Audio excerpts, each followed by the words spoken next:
안녕하세요, 여러분. 오늘도 함께 말씀 같이 공부하기 위해서 모이신 여러분들을 주님의 이름으로 환영합니다.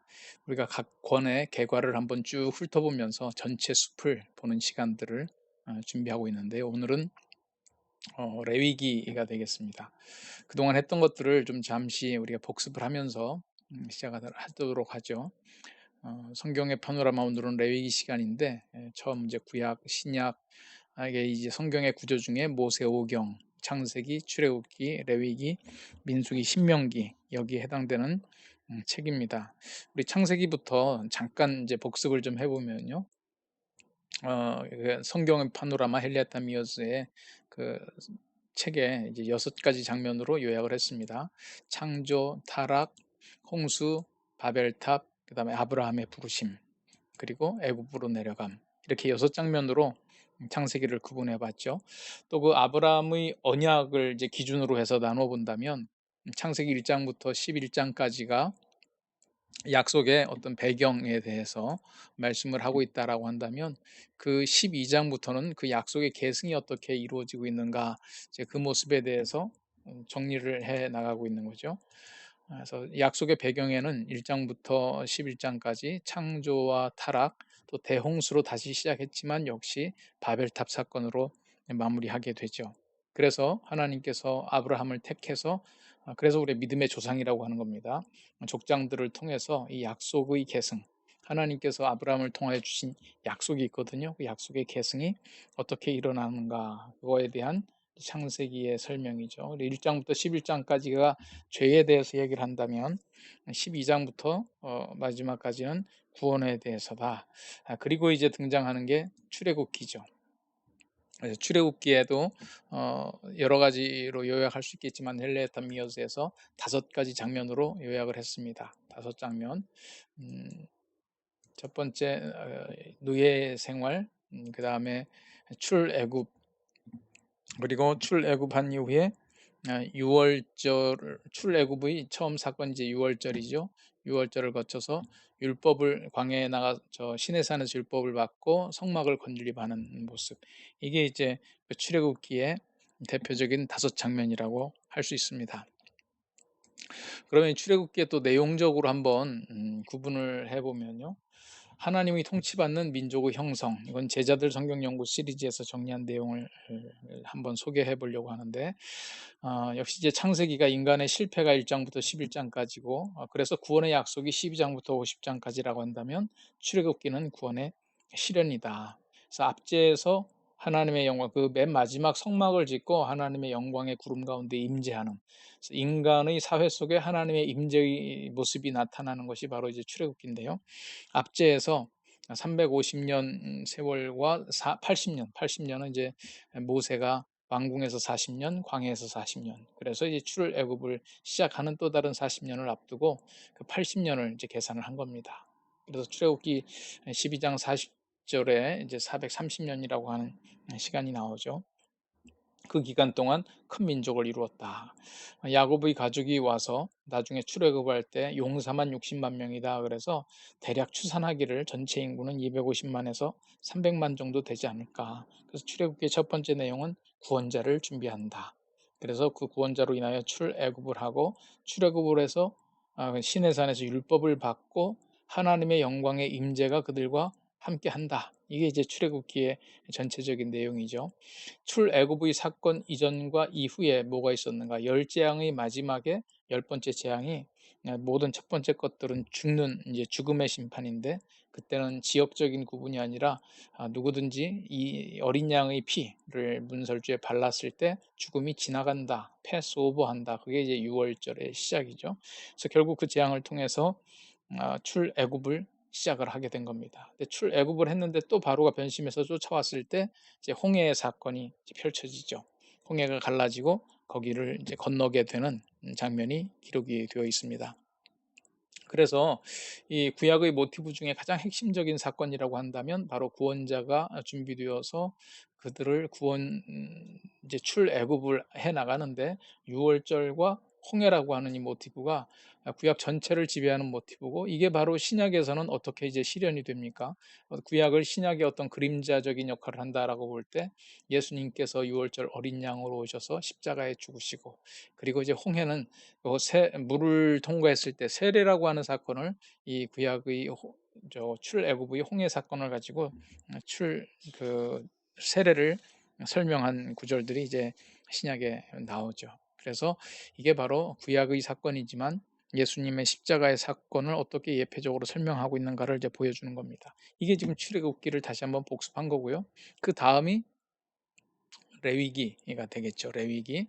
그래서 레위기는 그 제목부터 우리가 한번 설명을 좀 해보죠. 레위기. 히브리 성경은 항상 그 시작하는, 우리 왜 찬송가 제목 붙일 때 첫 번째 가사를 하듯이 와이크라, 예수께서 여호와께서 회막에서 모세를 부르시고 할 때요, 부르시고, 히브리어는 부르시고부터 이제 어순이 시작합니다. 그래서 와이크라. 그런데 이제 70인경에서는 루이티콘 이로서 그 레위기를 이제 제목을 붙였어요. 70인경에서는요. 그래서 라틴어에서는 그거를 따라서 이제 레비티쿠스 그랬고, 영어에서는 The Book of 레비티쿠스. 그래서 레위기로 이제 우리가 이름을 붙였는데, 사실은 레위 지파에 대한 얘기는 아닌데 이제 제목을 그렇게 붙였습니다. 아마 제사장의 주 업무를 레위 지파가 감당하기 때문에 이제 레위기다 이렇게 제목을 붙인 것 같은데, 우리가 이런 레위기의 제목에 대한 유래를 가지고 그 다음에 이제 한번 전체를 보도록 하죠. 레위기에 세 장면이 있습니다. 5대 제사가 있고, 제사장이 있고, 8대 절기가 있고, 그래서 이 헬레타미오스는 5대 제사를 중심으로 제사장과 그 다음에 백성들이 지키게 되는 8대 절기를 가지고 설명을 쭉 했습니다. 그래서 그 제사와 5대 제사와 8대 절기를 이제 주로 설명을 했는데요.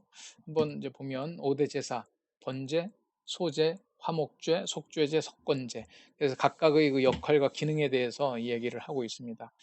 좀 한자적인 표현이라서 요즘의 이해로 조금은 제목만 봐가지고는 이해가 되진 않죠. 뭐 번제, 소제, 불로 드리고, 또 식물의 제사, 가루로 드리고, 피스 오퍼링 그러죠. 화목제. 하나님과의 어떤 화목, 또 용서받음의 어떤 축제, 이런 의미입니다. 그다음에 속죄제와 속건제는 둘 다 죄긴 죄인데, 그 영어 번역으로 보면 속죄제는 sins offering 그랬어요. 어떤 죄에 대해서 얘기하고, 속건죄는 굳이 이제 한글로 한다면 약간 격을 낮춰서 하나님께 대한 범죄와, 속건죄 같은 경우는 사람에 대한 관계 속에서의 범죄를 얘기한다. 인간 관계 속에서. 그래서 이 속건 할 때, 그래서 이 건자가 뭘까? 이제 저도 완전히 한문 세대는 아니어서 찾아보니까 이제 허물건자를 썼어요. 속죄할 때 죄는 이제 우리가 알겠는데, 속건은 뭘까? 그랬더니 허물건자. 그래서 한자로도 죄와 건, 약간의 그 격의 차이를 좀 두었죠. 그다음에 이제 5대 제사에 이어서 8대 절기를 설명을 하고 있습니다. 8대 절기. 그래서 지금 이 안식일, 유월절, 오순절, 나팔절, 속죄절, 장막절, 안식년, 희년, 이렇게 이제 헬레타미어스는 정의했는데, 이 절기를 정리하는 것은 좀 그 뭐 여러 가지로 할 수 있을 것 같아요. 조금 더 다른 강도점 가지고 다른 절기를 더 강조할 수도 있고, 그러나 이제 헬레타미어스는 이런 식으로 정리를 했습니다. 그래서 각각의 절기들은 또 오늘 신약의 메시지 가운데는 어떻게 우리가 적용을 할 수 있을까? 이렇게 한번 생각을 해볼 수 있겠죠. 그래서 이걸 내용적으로 또 다시 한번 분류를 해본다면, 내용적으로는 이렇게 해볼 수 있을 것 같습니다.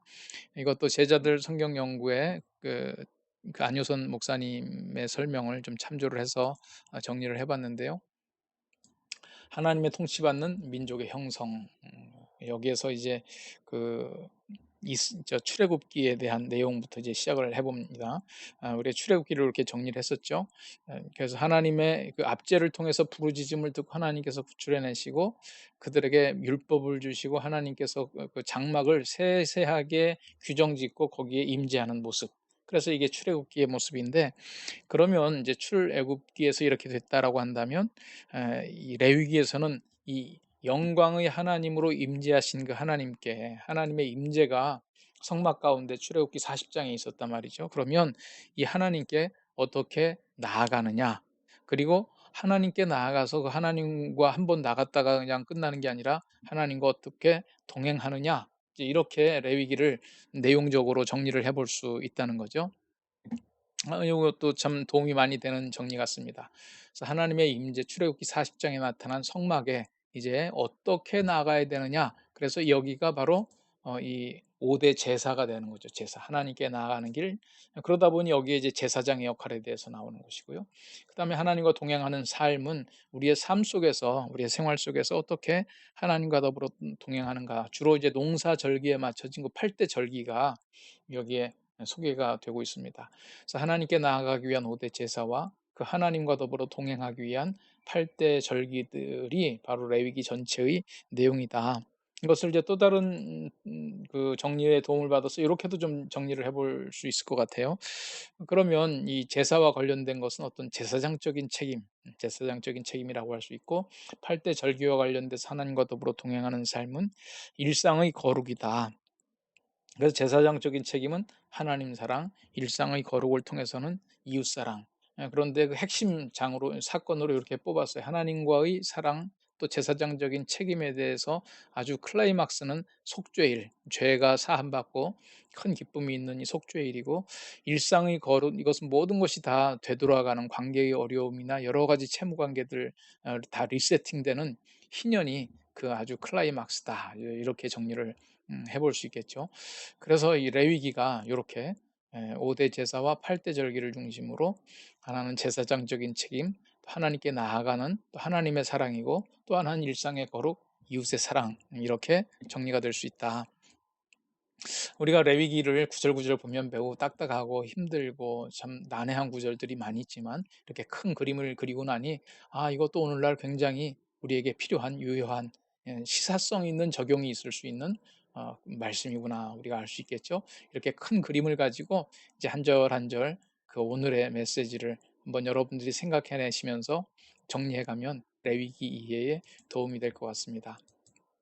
이제 성경의 파노라마 계속 되겠죠.